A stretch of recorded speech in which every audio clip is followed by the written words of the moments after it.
రావమ్మా రవలమ్మా రావమ్మా, రోజు తప్పించి రోజు నువ్వు రావమ్మా. ఏందట్లా చూస్తున్నారు? మన రవలి మేడం వచ్చే టైం ఏంది కదా, అందుకనే మేడం గారికి స్వాగతం పలుకుతున్నా.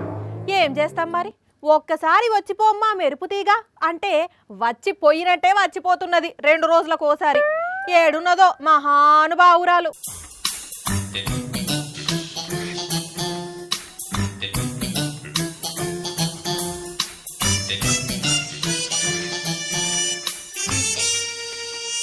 ఆగో, మోకానికి సున్ని కట్టుకొని సుందలికలు పడుతున్నదా ఎట్లా? ఏమో చెట్లలో ఎత్తుకుతున్నది. ఓ పిల్ల రవలి, డౌటే లేదు, పక్కా ఎలకలు పడుతున్నట్టున్నది ఈ ఎడ్డిది. అందుకే ఎలక తీరకనే అరుస్తున్నది. ఓ ఎలక మోకందానా, ఎలక మోకం అంట తప్ప వినపడలేదా నీకు? అరవకు మెల్లగా. ఉషు లేదు జాజు బుషు లేదు. వార్త ఏం తెచ్చినవో చెప్పు, తర్వాత పట్టుకుందు గాని ఎలకలను. ఏహే, అప్పటి నుంచి ఎలకలు ఎలకలు అంటున్నావు సిందెలక ముఖం వేసుకొని. నేను ఎలకను పడతలేను, పిల్లిని పడుతున్నా. అబ్బా, పిల్లిని పడుతున్న రవలి పిల్ల, టైటిల్ బాగున్నది. యూట్యూబ్ థంబ్నెయిల్ పెట్టుకోవచ్చు. కాస్త నువ్వు ఆపితే నేను పిల్లిని వెతుకుతా. ఇది అసలే మామూలు మ్యాటర్ కాదు, దేశ సమస్య.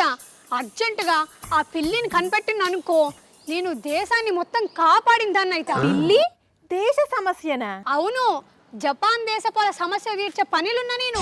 నువ్వు జపాన్ దేశపోల సమస్య తీర్చే పనిలో ఉన్నావు.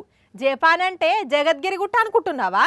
అయినా పిల్లితోని ఏం సమస్య వాళ్ళకు? జపాన్ హిరోషిమాలో ఒక రసాయన కంపెనీలా కెమికల్ ట్యాంక్ లో పడ్డదంట ఆ పిల్లి. మరి ఆడబడితే ఈడెందుకు ఎత్తుకుతున్నావు నువ్వు? పడ్డది ఉత్తగానే ఉంటదా, లేచి ఉరికిందంట. అయితే అని మామూలు గంటవేంది, అది పడ్డ కెమికల్ క్యాన్సర్ కారకం అంట. పుసుక్కున ఆ కెమికల్ ని తాకినా, ఆ వాసన ఎవరైనా పీల్చినా ఒంటి నిండా దద్దులు వచ్చి రోగాల బారిన పడతారంట.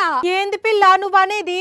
అవును, అసలు అంత డేంజర్ కెమికల్లా ఆ పిల్ల ఎట్లా పడ్డది మరి? రసాయనం మీద షీట్ చిన్నగా జరిగిందంట. కథం ఏడ నుంచి వచ్చిందో ఏమో ఆ పిల్లి పుసుక్కుని ఇలా పడ్డది. మళ్ళీ పడ్డది ఊకోవచ్చుగా, లేచి ఉరికినాయే. ఓ దేవా, ఎక్కడ నెతుకుతారు ఇప్పుడు దాన్ని? హిరోషిమా మొత్తం ఆగమవుతున్నారట, అందరు భయపడుతున్నారట పాపం. కాదు, నాకు ఒక డౌటు. అంత డేంజర్ కెమికల్ అన్నావు కదా, అట్లాంటప్పుడు పిల్లన్లా పడ్డప్పుడు పుసుక్కున ఆ రసాయనం దాని నోట్లకి పోతే అది బతికే ఛాన్స్ ఉండదు కదా మరి? ఆ ఫ్యాక్టరీ మేనేజర్లు కూడా అదే అంటున్నారు. మామూలుగా మూగ జీవాలకు వాటి శరీరాన్ని అవే నాక్కునే అలవాటు ఉంటుంది.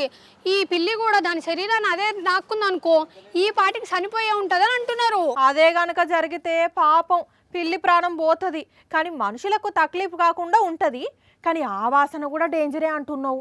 అట్లయితే సజీవంగా కాకుండా కూడా ఎంత తొందర వీలైతే అంత తొందర దొరకబట్టాల్సిందే దాన్ని. అందుకే కదా నీ పని ముంగటేసుకున్నది. ఎక్కడనో జపాన్ల పిల్లిని ఇక్కడ హైదరాబాద్ లో ఎత్తుకుతున్నావా? అంటే ఇక్కడ పిల్లిని పట్టుకోవడం నేర్చుకున్నాను అనుకో, అక్కడ పోయి పట్టుకోవచ్చు కదా. సరే, పడితే పడదువు గాని పిల్లిని పట్టేదానివి మరి ఎలక ముఖం వేసుకొని ఎలక లెక్క ఎందుకు అరుస్తున్నావు? ఇంటెలిజెన్స్ అమ్మా, ఇంటెలిజెన్స్. ఒకవేళ ఆ పిల్లి కనుక బతుకున్నదనుకో, నేను ఎలకలాగా శబ్దాలు చేసింది అనుకో, ఆ ఎలక తినడానికి వస్తుంది కదా, అప్పుడు నేను ఆ పిల్లిని పట్టుకోవచ్చు కదా. నీ తెలివి తెల్ల పిల్లి ఎత్తుకోబోను, నడు అక్కడి నుండి. ఎప్పుడు చూడు వార్తదేమంటే ఏదో ఒక ఎడ్డి పని ముంగట వేసుకొని తిరుగుతుంటది. జపానీస్ ముఖం వేసుకొని జపాన్ల పిల్లిని ఇక్కడ పడుతుందట. ఇక్కడ నాది జపాన్ ముఖం కాదు, నీదే గండు పిల్లి ముఖం.